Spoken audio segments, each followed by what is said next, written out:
Okay, Yeah. so it's with great pleasure that I welcome Kuldeep Mill in the MedPL seminar here at the University of Wisconsin.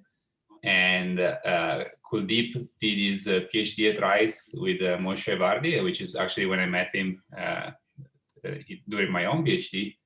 And you might know Kuldeep because of is one of the apparently one of the people to watch out in the next years in the future of AI, according to IEEE, I believe.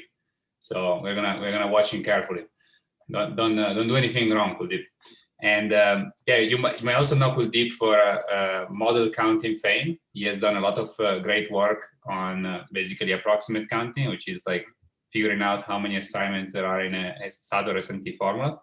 But today, Kuldeep will tell us about some of his other work. He's currently a professor in Singapore at NUS, and he's going to tell us about some of the work he's done with Priyanka and Subhajit on synthesis. So go ahead, Kuldeep. Okay. Thank you. Thanks for the invite. Thanks for virtually attending the seminar. So let me get started.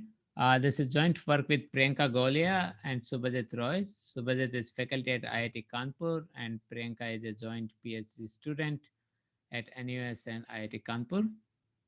So I'm going to talk about synthesis, and let me start with what is called the holy grail of programming. The idea is the user states the problem and the computer solves it. On a very abstract sense, what one might be interested in is design of a system. Let's say takes input as X, output as Y. How do we state what we want out of it? Using relation. So let's say phi is the relation capturing X and Y. And what do we want the computer to solve it for? The computer might return the system in form of a program. It may be a circuit. In more abstract terms, what we are looking for is functions. So that for every y, there's a function which takes input xi's and returns the value. And we would want to ensure that all these functions give the output of the y's in a way that the relation that we are specifying holds true. Let me give an example to concretize some of these notions. So suppose here is the relation that one might come up with. There are two inputs, x1 and x2. There are two outputs, y1 and y2. What I want to ensure is that y1 should be greater than equals to x1. It should also be greater than equals to x2. And at the same time, I want y1 to be either x1 or x2. In case of y2, I want it to be less than equals to x1 and x2. And again, I would like it to be either x1 or x2. So what the system should, the underlying system should solve it for is we are indeed looking for functions, in particular max and min. So y1 is max of x1 and x2, and y2 is min of x1 and x2. So we state a relation phi in terms of x and y, and we would like the underlying system to be able to come up with these functions. More formally, we are given a relation phi over inputs x and y. In today's talk, I'm going to focus and when the phi is in propositional logic, so x and y are Boolean variables, and we would like to synthesize a vector of functions f1 to fm so that the following formula is always valid. What it simply says is that whenever there exists a y, so that phi of x, y can be made true, it should also be the case that y substituted with f of x gives the value true. So whenever the relation can be satisfied, the function that we designed should be able to do so. Each of these FIs are called column functions. since Skolem studied this in early 1900s, proved the decidability of the problem. And the f, we are going to keep calling it as a Skolem function vector. The key about this problem specification is that phi is a relation. And what does phi being a relation entails? Well, let's consider a simple example. So here is x where we have x1 and x2, y is y1. So phi of xy can look something like x1 or x2 or y1. What are possible Skolem functions? One possible function is negation of x1 or x2. Let's see if that is indeed the case. If we substitute negation of x1 or x2 with y1, then the substituted phi that we get is just 1. And it is also the case that originally for given phi of xy, for every value of x1 and x2, there does exist a y1 so that phi can be made true. So the two things agree, which is exactly what we wanted earlier. But turns out this is not the only Skolem function. There can be other possible Skolem functions. What are those? It may be just negation x1, or just negation x2, or maybe just constant 1. So one of the interesting aspect about functional synthesis, in particular what we call as Skolem function synthesis, is that there are multiple solutions, and the existence of multiple solutions also leads to the hardness that we are going to see later on. The problem of functional synthesis is not new, has been studied for close to 150 years in different forms. This is also Church's problem, owing to the famous letter that Church wrote to Gödel. When you restrict the specification to propositional logic, one can also view the same problem as program synthesis for propositional logic. Note that from a widely studied form of program synthesis is of syntax guided synthesis, where there's a notion of grammar. Here we have no restriction on the grammar, so we are not using grammar to put restrictions on the function it should find. So you can view as functional synthesis as syntax guided synthesis where there is no restrictions on the grammar. It has also been studied in the form of strategy synthesis, where you had two players, X and Y. X is trying to falsify the specification, and one can view Y as a player that is trying to satisfy the specification. And you would like to come up with a strategy for Y so that the specification can always be satisfied.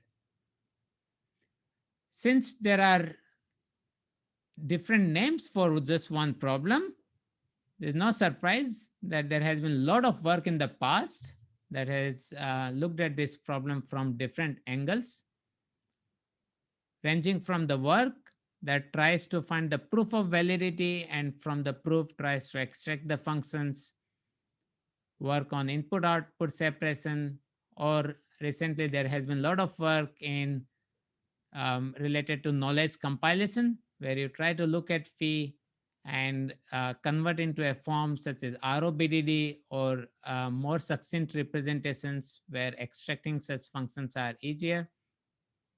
There was a series of very nice work from Rabe and Sheshia on incremental determination. So there has been a lot of work, but as is expected in formal methods, the scalability still remains a key challenge.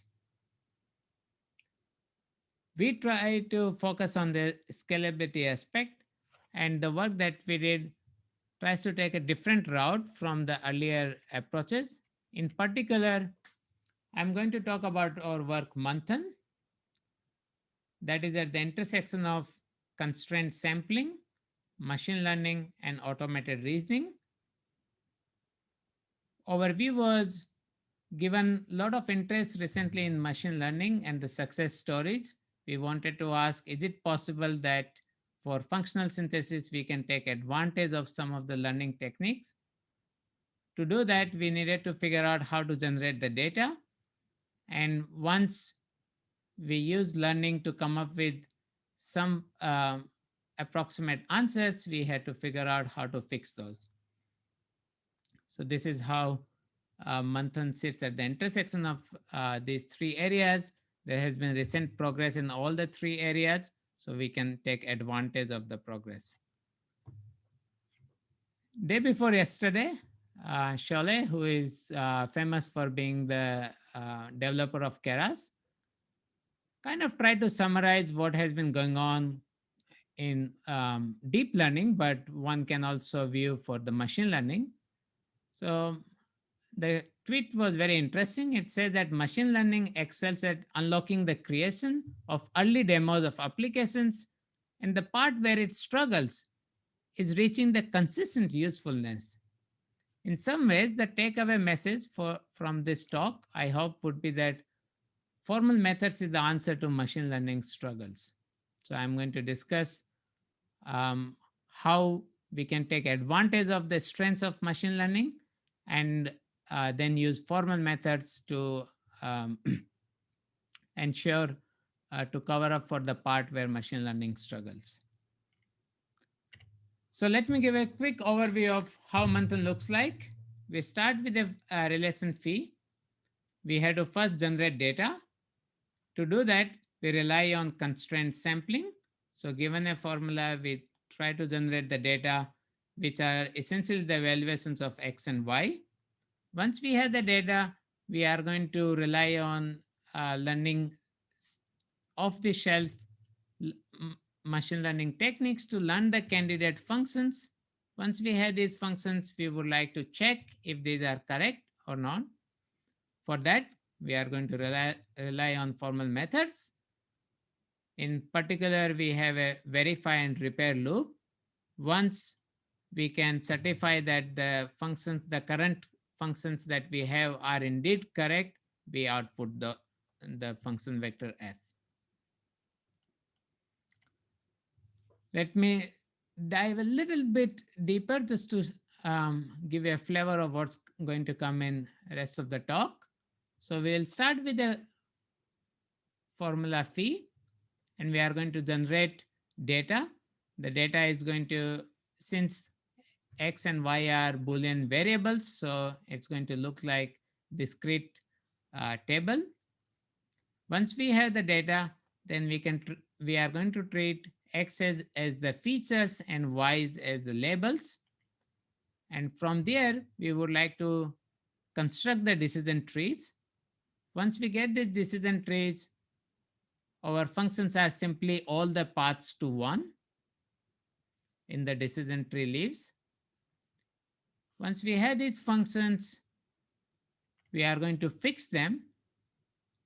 And in particular, we are going to rely on a counterexample guided repair loop, which is going to take advantage of maxset and finding unset cores. And then finally, we'll be able to output the function. One thing I want to note is that the final output, the final output f is certified to be correct, which is that the system knows that this is indeed a correct column function. If there are any questions, please feel free to ask during the talk. I think there was a question for Samesh, but I think you answered it. It was asking how is yeah. So Kuldeep, one question. So the thing is, when you're doing MaxSat, there is a lot of work going on, especially from Zico Coulter's group, where they're trying to come up with differentiable approximations of a MaxSat solver, which is much more scalable than, I would say, perfect MaxSat. So could that loop, can you go back previously? I'm going to go in more detail, so maybe we can wait for go ahead. For the MaxSat loop. Yeah. Okay. Perhaps then I can come back once we have gone through. Perfect. Yeah. Okay, so let's start. So let's start with the first part, which is data generation. How do we generate the data? Well, one potential strategy is that let us randomly sample satisfying assignments of the formula. Sampling is a hard problem, but over past decade or so, there has been a lot of work and that has gone in making scalable samplers that can take the formulas and sample satisfying assignments of them according to some distribution. But the challenge with just trying to randomly sample is that, remember, phi was a relation. What it means is that for the same valuation of x1 and x2, there can exist multiple valuations of y1, y2. Let me give a concrete example. So we'll just go back to the kind of function we looked at earlier. So here's the function in x1, x2, y1, y2. So when x1 and x2 are 0, 1, then y1 and y2 can take both the values of 0 and 1. How can that be a problem? Well, let's try to see. Suppose we did uniform sampling.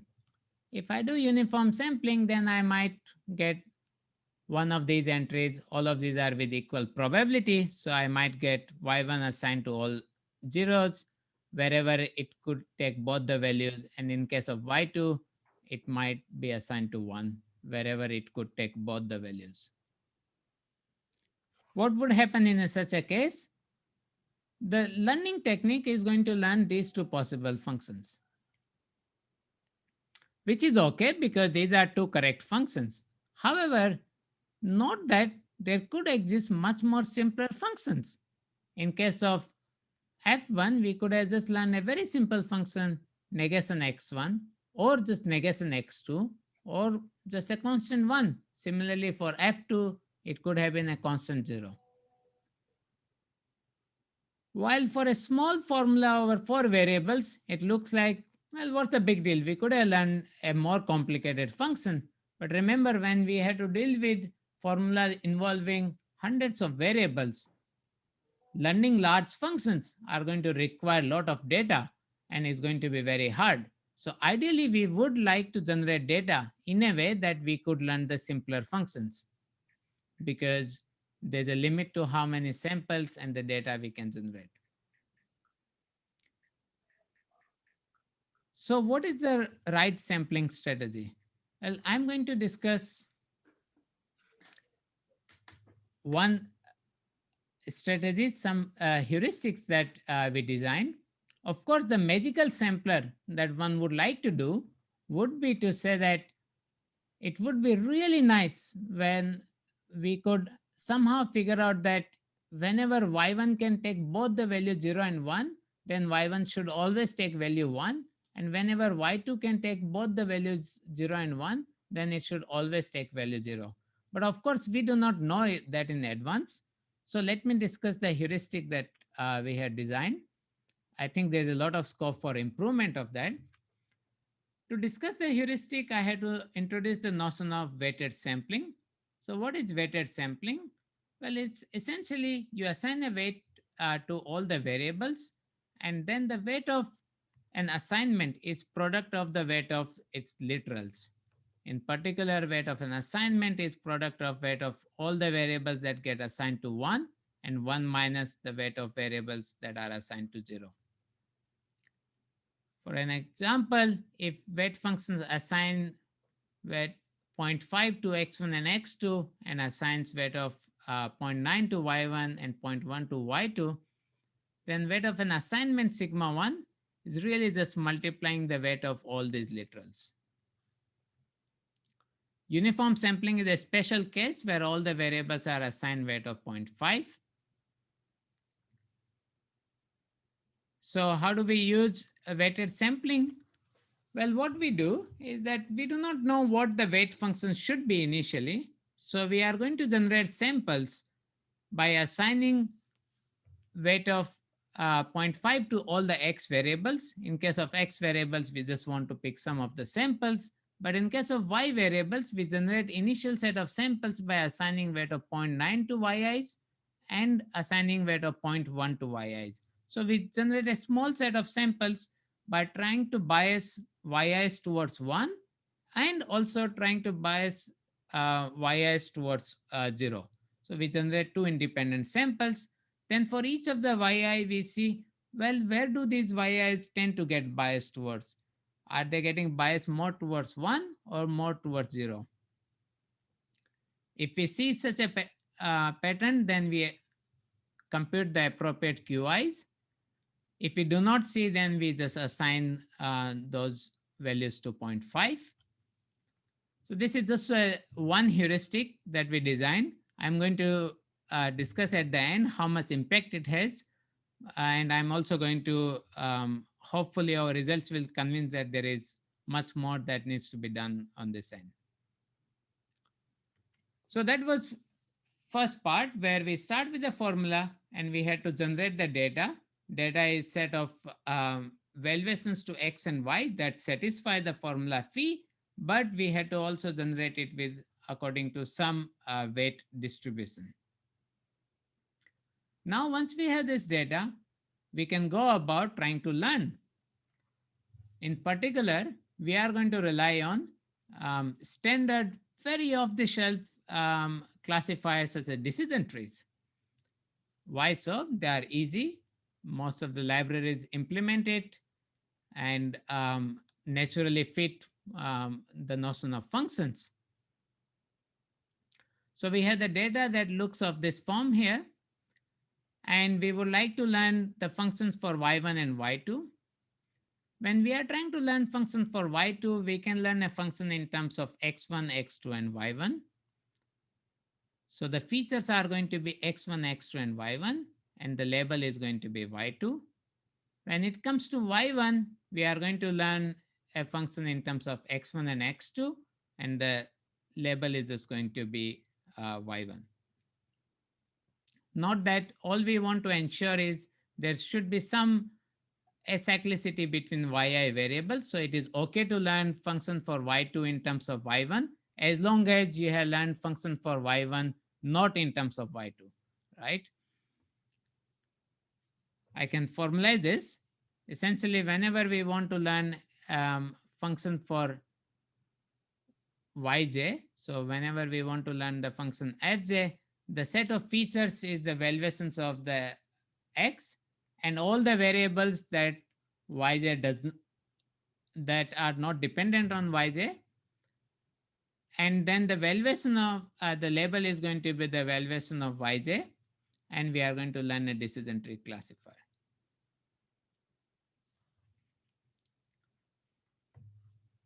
There is an interesting question that comes out here, which is that what kind of learning we want to do. What do I mean by that? Well, traditionally in machine learning, the data that we collect has some sense of noise. But in our case, all the values that we get in our table here are indeed the solutions of the formula. So in some sense, there is no noise here. Every value, every row that we have, or in machine learning terms, you would call every sample is indeed a correct solution of the formula phi. So perhaps we should learn without any error, or in particular in machine learning terms, we would say that we should go for overfitting. On the other hand, one might say that, well, the data is only a subset of the solutions. So it is not able to capture everything that the formula phi had. So it may be a good idea to allow the learning algorithm to have errors, in particular, not do the overfitting. And hopefully it can generalize on the unseen data. Turns out that learning with errors is a much better strategy than learning without error, which is a bit interesting because recently in other areas in formal methods, when decision trees have been used, then it has turned out that learning without error is a better idea. So what does learning with errors lead to? Well, it leads to approximations, and that is not abstraction. So let me kind of quickly go over what do I mean by that precisely. So abstraction can be over or under. In particular, it may look like for all the cases wherever yi is 1, we may be able to ensure that the formula Fi we learned is going to be 1. So it is an over approximation, or it can be an under approximation, which is to say that the cases where Fi of x is evaluated to 1 is a subset of the cases where Yi is 1. But the decision trees that we are learning can have errors on both sides. So there can be points where Yi should be 1, but we are going to give the output of 0. And there can also be values of x where Yi should be 0, but Fi of x evaluates to 1. So this is an approximation, not a abstraction. I'm going to discuss how we go about repairing these approximations. So this is critical part where it differs from the standard cigar loop, which tries to refine the abstractions. Here we are going to repair the approximations. So far what we have done is we generate the data, then we learn these candidate functions, which turn out to be approximations of what we wanted to learn. Now we want to figure out whether the candidate functions that we learned are correct or not. How do we do that? Just to clarify, so when you say approximations, this is really not approximation in any sound sense, right? It's just they are not correct. They are correct on some subset of the inputs, but they're not. I didn't understand what you mean by approximations here. Well, yeah. So, I mean, there is the notion of peck learnability, which would mean that if the underlying learning algorithm can ensure some sort of peck learnability, then it would say that. But we know that for what you're doing, there is no peck learnability, right? Yeah. So here it is just an approximation, which is that it can have both-sided errors. Okay, but yeah, you basically don't know anything about it. It's just best effort. Yeah. So what I want to say is that it's an approximation.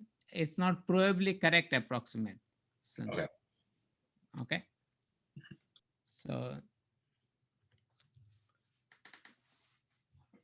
Okay. So now we have learned this F.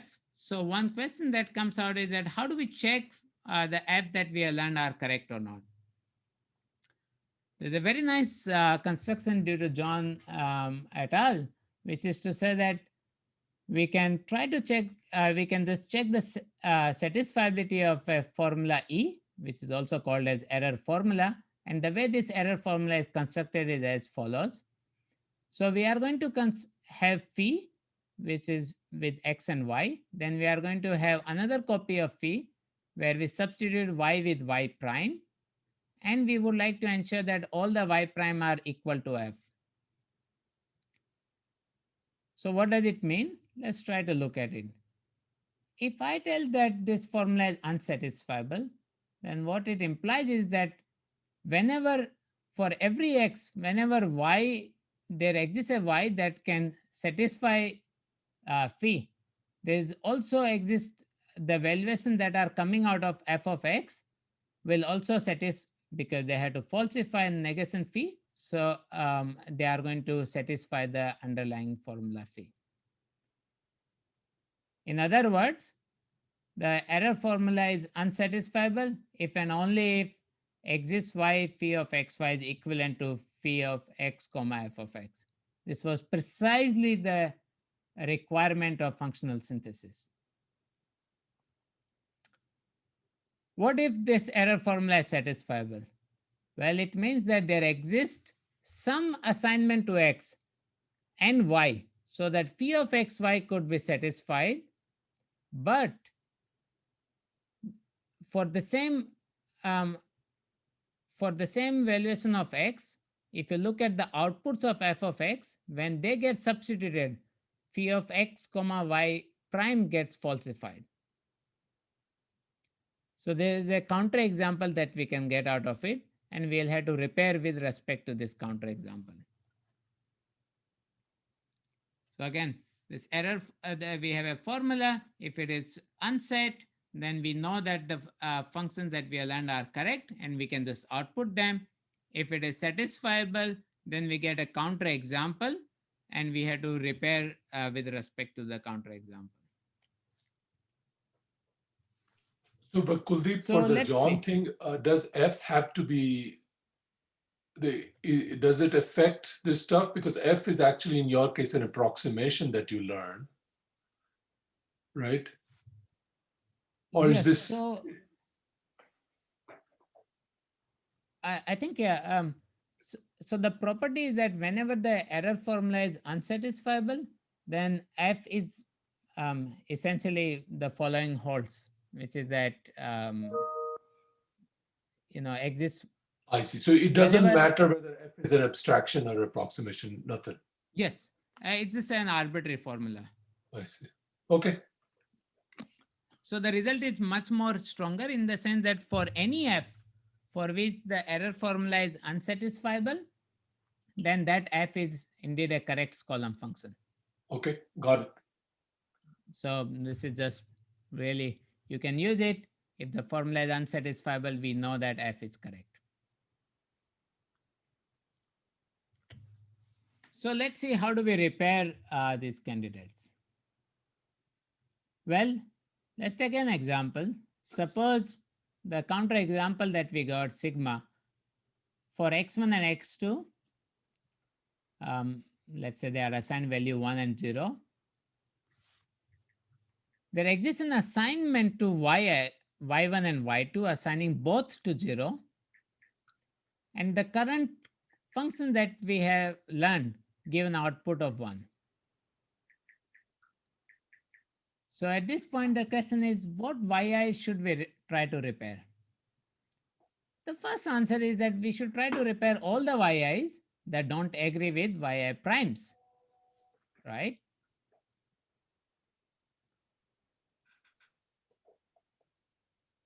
But so we should repair all the functions where yi and yi primes do not agree.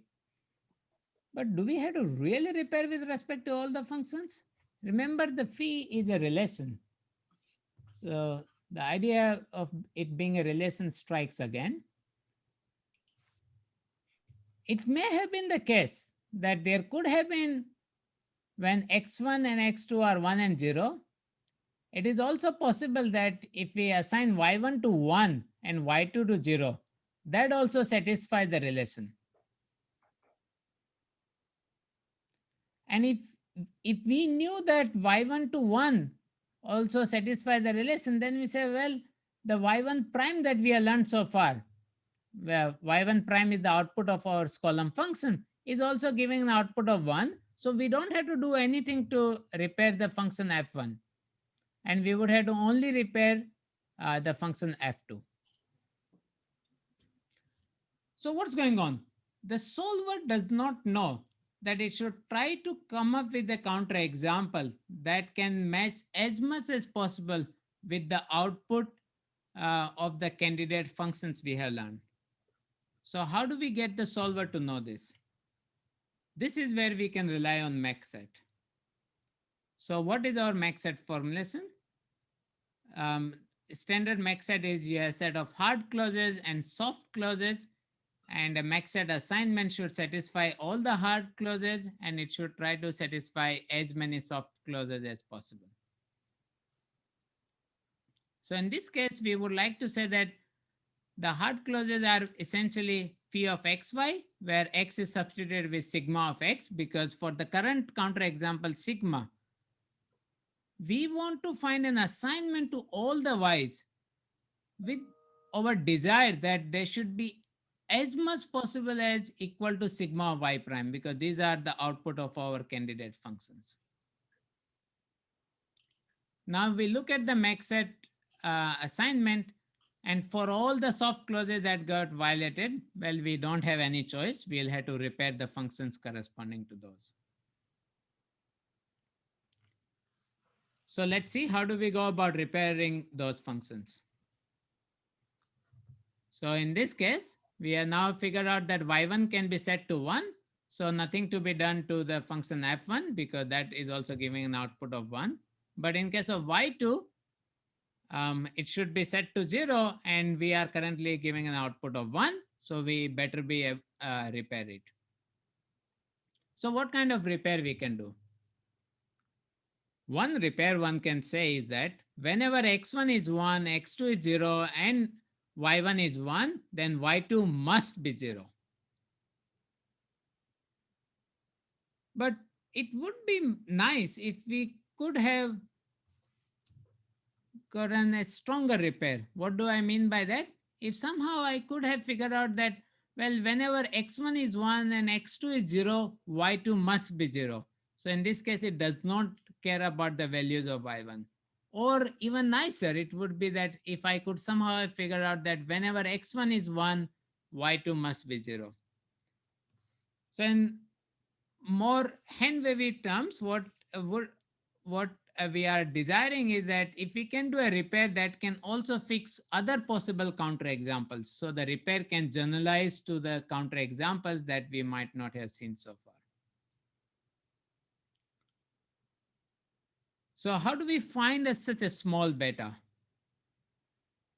Well, we construct another formula, and the formula that we construct is kind of fairly straightforward. Again, we have the formula that we construct is phi x substituted with sigma of x, and we want to say that we would like to have yi same as sigma yi prime. Of course, this is not going to be the case, because this is indeed that yi cannot take the value of sigma yi prime. This is why we are trying to fix it in the first place. So the formula that we constructed is unsatisfiable. But now we can look at the unset core of this formula, and all the literals that occur in the unset core are going to be our beta.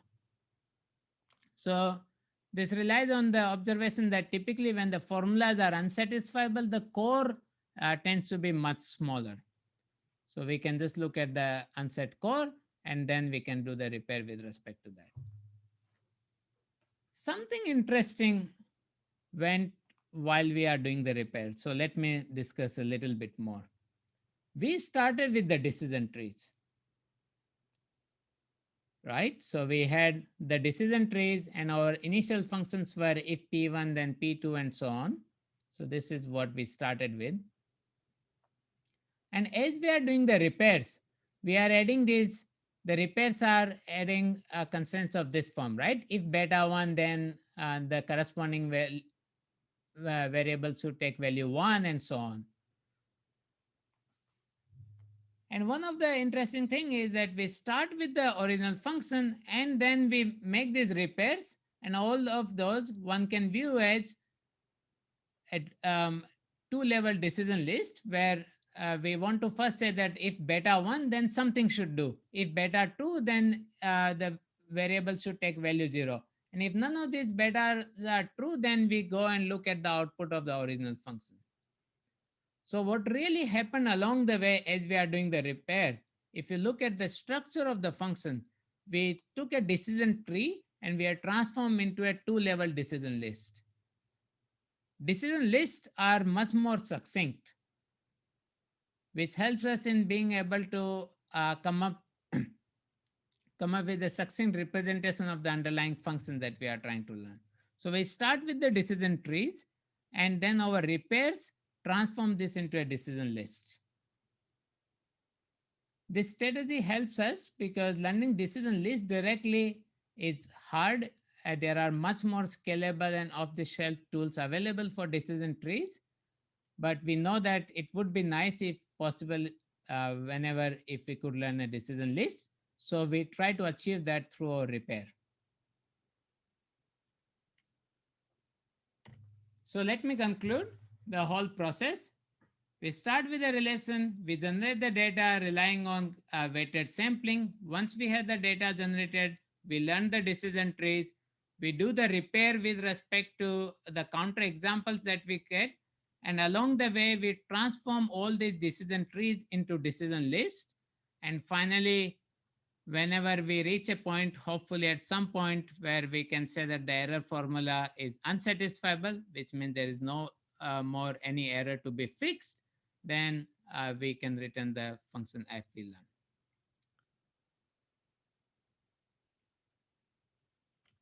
So let me now go into the experimental evaluation to discuss whether whether the strategy works in practice or not. To this end, we relied on the standard set of benchmarks that have been used in the prior comparisons. This is fairly standard in formal methods. We compare with the 3 state-of-art tools, Cadet, BFSS, and C2SYN, which are also built on 3 different paradigms. Cadet uses incremental determinization, BFSS uses counterexample guided repair, and C2SYN is based on knowledge representation techniques. We set a timeout of 7,200 seconds, that's 2 hours. So here is how the tools Cadet, BFSS, and C2SYN compare. This is also a nice illustration of the progress that has gone on between 2015 to 2019. So C2SYN can solve 206 instances. Out of all of those are run over 609 instances. So C2SYN can solve 206 instances. BFSS can solve 247. Cadet can solve 280. Manthan that I just discussed can solve 356 instances. So achieving a significant improvement over the prior state of art. Not only it can solve 76 more instances, it is also able to solve 60 instances that none of the previous tools could solve. So typically in formal methods, we are interested in seeing how much a new technique contributes to the portfolio. So in this case, Manthan is able to solve 60 instances that other tools could not solve before. And at the same time, also being able to solve much more instances than prior work. Let me now discuss impact of some of the choices that we made along the way.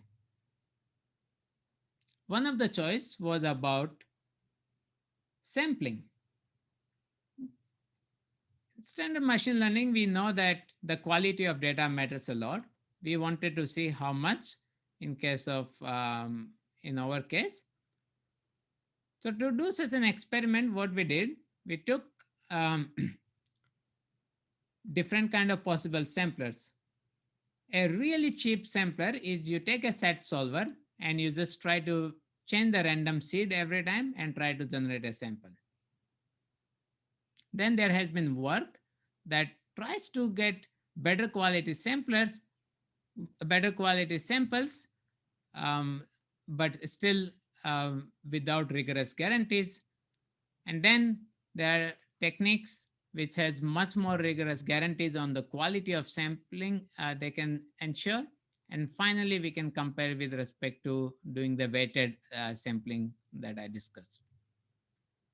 So it turns out that if you just use a set solver, then it solves about 271 instances. If you use a sampler that is a little bit better than a set solver, then just about 4 instances. But if you use a sampler that really samples uniformly from the underlying distribution of sample solutions, then we do see a significant increase of 70 instances. And adding weighted sampling on the top leads to another 11 instances. So it does indeed look like the case that the quality of sampling matters quite a bit. And it is also possible to achieve improvements by coming up with better weighted sampling strategies. So Kuldeep, did you also think that maybe the sampler can intentionally introduce errors? Did you ever think about that might affect the decision tree? So because you're already correcting it in your loop. Have you thought about that? I mean, because the machine learning algorithms are extremely good at that. If there are few errors, they can actually are able to not be affected by that, and maybe it will affect your actual decision tree learner. No, that's an excellent observation. We haven't, because there have been experiments done in like images at least that kind of even small errors and sort of very noisy data, it somehow is able to learn better. Thanks. We haven't experimented with it. That Okay. would be really interesting to try it out. We can just introduce errors by ourselves also. Yeah, yeah, at whatever rate and see what happens. Yeah, thanks. So now let me also discuss the choice of using maxset.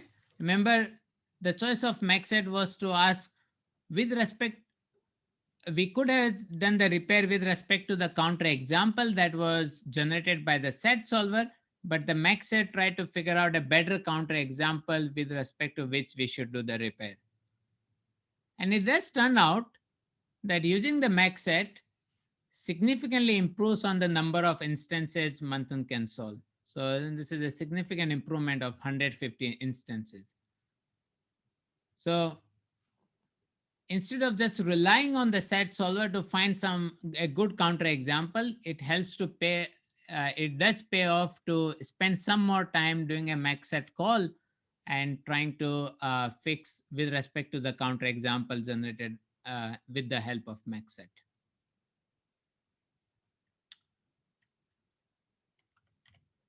Now, the final aspect was that what about trying to do an abstraction, in sense trying to do overfitting or underfitting? We experimented with trying to overfit with respect to the samples generated by our sampler. So the decision tree should try to overfit with respect to the training data it is given. And it turns out that if you try to overfit, it really degrades the performance, which is pointing to two things. One, since there are a lot of possible column functions to learn, then trying to overfit, we are committing to whatever the function that is being suggested by the data. Second, it is, since the samples we have generated is not the entire truth table, so we would like for us to be able to generalize well to the unseen samples. So it helps to allow some errors on the current set of samples in the hope that the formal methods technique that we are using, the maxset and core based, can repair some of those errors that were introduced. So this is a nice combination where we allow to make some errors, and then we know that we had a hammer, a powerful hammer of formal methods that is going to take care of all those errors. So with that, let me try to conclude with some of the questions that I think are going to be interesting to explore. One of this is the notion of, instead of trying to do over or under abstraction, it might help to do approximation in, as Loris pointed out, in the loose sense of approximation, but something that has the two-sided errors. I discussed the entire framework with respect to propositional logic. We would like to be able to do it for SMT. There are some interesting questions that we came across while we were trying to look at the problem from learning theoretic viewpoint, which is that what are the ideal distribution to generate the data? So given such a relation phi, can we figure out what would be the ideal weighted distribution that we should generate the data? And now also that we have a relation, not just a function, we have a relation between x and y. So it would be nice to be able to have some sort of mistake bounds or better understanding of complexity of learning functions from relations. On a more high level, I think we are exploring what looks to me an interesting future at the intersection of formal methods and broadly AI and ML, where proposed solutions by the machine learning do not need to be fully correct. As long as they can get close to what we are looking for, we can use formal methods to ensure correctness. So in some sense, we want the formal methods to ensure correctness and trying to do some repair at the very end, and machine learning to be able to quickly find the solution. See, I promise you that we are going to answer Shale's observation. So with that, I would like to conclude. I discussed Manthan. which takes a data-driven approach to Boolean functional synthesis. It relies on using constraint samplers and then decision trees that get transformed into decision list during repair via usage of formal methods. And all of this allows us to significantly improve on the number of benchmarks that we could solve. The tool is open source. We would really like you to give it a try. I'd be very happy to take any questions. Thanks for being a wonderful audience this morning. Thank you, Kuldeep. That was a fascinating talk. I thought I wasn't going to be able to make it to your talk, but I'm so glad I was. My schedule changed. It took me a few minutes to sort of lock into your problem. Here's a different way of stating it. I have a bunch of Boolean variables, X and Y, and my Ys are defined implicitly. And then your Skolem functions are giving you explicit definitions for the Ys. Yes. Right? So I think at least in first order logic, there's at least a very similar problem that's called Bethe definability. Yes. Is that right? So this is the proposition of Bethe definability? No, so we, in a follow-up work that is under submission, we do try to use Bethe's definability, but there are key differences, which is what makes the function a little. So let me just quickly go over and. So what makes it challenging or interesting is that there can be many feature relations, so which means that there can be many possible Skolem functions. In case of Bethe's definability, you are in a classical notion of this definability, you are looking for that for every X, there's a there's one definition for the function. In this case, there exists multiple definitions. So at least the Bethe's definability theorem, or the old work by Padova is with respect to defining. So the X are not defining Y variables here. Well, aren't they constraining them? I mean, no. So for example, let's look at this. A relation X1 or X2 or Y1, right? When X1 and X2 are 1, Y1 can take any value. Sure, that just means that the constraint is weak, that there is no constraint, which actually leads me to my next question. It seems like I've worked in various guises with three-valued logic, where you have a third value, 1/2, which is a way of expressing I don't care.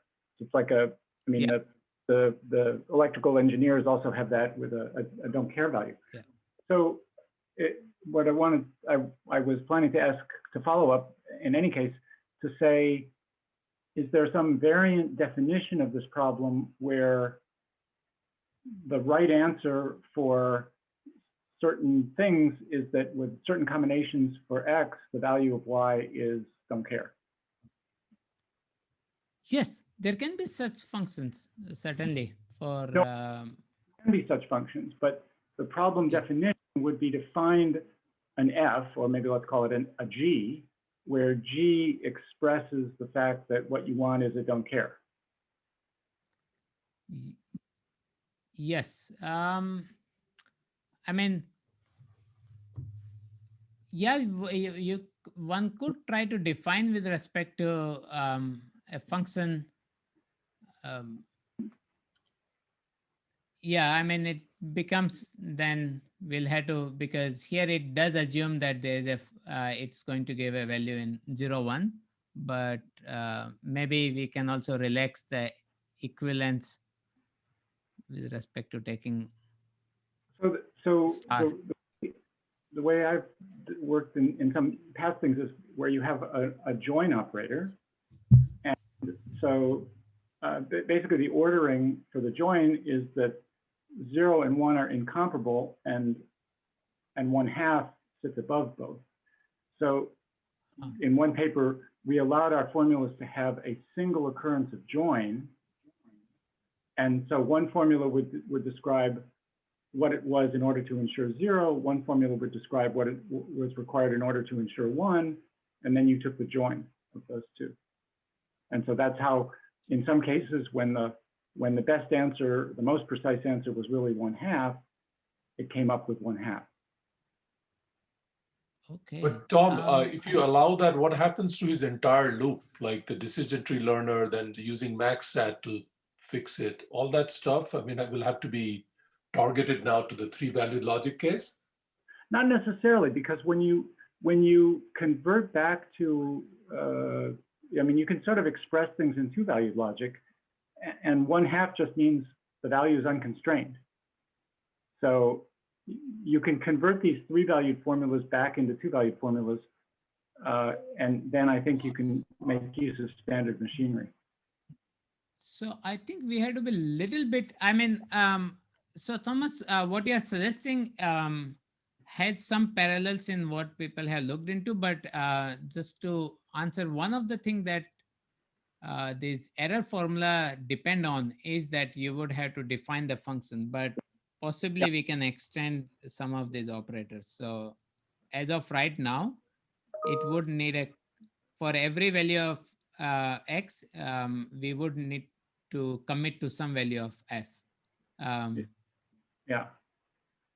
I'm not. So right now it does require, but Form- what you are mentioning is, so Boole worked on it. I mean, Boole worked on unification, which is closely related to his column functions, and Boole's idea about which does blow up, but it was similar that you can look at the places where it takes value 0 and look at the places where it takes value 1, and then you can look at the interpolant, and that gives you one of the one possible column function. Wait, So, and who? but I would like to follow up probably to understand a little bit more. And Sure. Yeah. Sorry, I've got to drop because I've got another meeting. But Okay. great talk. I also need to run soon, but I wanted to ask a question. So this reminds me a lot of Ausen Dai had this work on synthesizing functions that meet probabilistic properties. And we have a very similar loop in the sense that there you have a relation, which is basically, I mean, you have a probabilistic postcondition. So you have infinitely many inhabitants because the postcondition is something like the probability of this happening is within epsilon of the probability of this other thing happening. And the issue there was that we also had this problem that we need to kind of guess. So we were doing repair. So you already have a function that doesn't satisfy the property, and you want to synthesize another function that satisfies the property and is closest probabilistically to the original one. So the probability of the two giving different outputs is as small as possible. So you have a function, doesn't satisfy a probabilistic postcondition. You want to find the closest function that satisfies the probabilistic postcondition, but where closest is the probability of the two being different is small. And the way we do it is that we kind of enumerate, we sample from the distribution a bunch of points, and then we consider all possible ways to change the output on those points. And then we use MaxSat kind of to basically synthesize functions for each of these possible labelings. But this reminds me a lot of that. So I wonder if there is a way to solve, like the paper, this is called repairing decision-making programs under uncertainties from Cavo a few years ago. And then we had a follow-up in 19, it's called synthesis of probabilistic programs, I think, or efficient synthesis of probabilistic programs with probabilistic constraints. But you should take a look at that, because I think maybe your techniques are readily available to help in the domain. And there is, we have a little bit of constraints, like it's kind of like sketches, but I wonder if your technique can help speed up convergence in those domains where we actually have convergence guarantees because we have pack bounds and whatnot. Certainly, I think, yeah, we'll have a look at it and then. Yeah, look at the first paper, the one synthesis with repairing decision-making programs, standard uncertainty. It's very simple, the idea, but maybe you find that there is something that you can apply there as well. Yeah. Okay, I need to run. I have office hour, but this was very nice. Thank you for giving the talk. Yeah. And people can stay and ask more questions, of course. I think, That's I don't cool, know, if Somesh is around. Sumesh left too. Yeah, Somesh says he had to go. So Yeah. I thought I'll try to answer one of the max set question here. What time is it for you there? It's 11. I'm a night owl, so. Okay. Well, I'll let you go sleep. Yeah. Cool. Yeah, well, it was good All seeing right. you. Hopefully we'll see you in person soon, Yes, Yeah. certainly. and stay safe. All Yeah. right. Certainly. Bye.